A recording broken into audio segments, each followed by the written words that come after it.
Alain Conchou. Quand on parle aujourd'hui d'Alain Conchou, on parle souvent du financier qui vient de devenir le principal actionnaire individuel d'Ecobank, la plus grande banque panafricaine par présence géographique. Mais derrière cette opération historique se cache une histoire bien plus grande, l'histoire d'une famille originaire de Baham, dans l'ouest du Cameroun, qui a fait de l'éducation son premier investissement et de l'excellence sa marque de fabrique. Tout commence avec Joseph et Justine Conchou.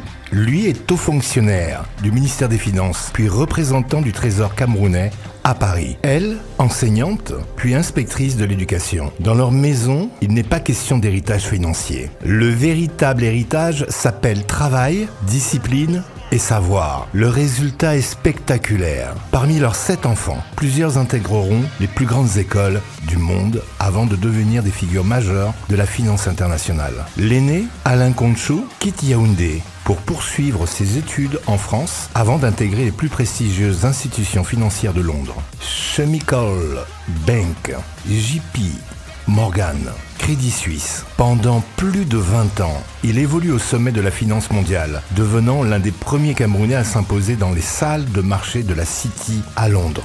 Mais Alain Conchou ne se contente pas d'une carrière personnelle réussie. Avec son frère Cyril, il cofonde Enco Capital, une société d'investissement dédiée à l'Afrique qui gère aujourd'hui des milliards de dollars d'actifs. Pendant ce temps, un autre frère, William, s'impose dans le capital investissement africain, tandis que leur sœur Mireille participe au développement d'un réseau d'écoles internationales devenu l'un des plus importants d'Afrique subsaharienne. Une fratrie, une vision et une conviction commune, les Africains doivent investir dans leurs propres institutions. Cette conviction atteint aujourd'hui son point culminant. À travers son véhicule Bosquet Investment, Alain Conchou a acquis 21,22% du capital d'Ecobank auprès du groupe sud-africain Nedbank.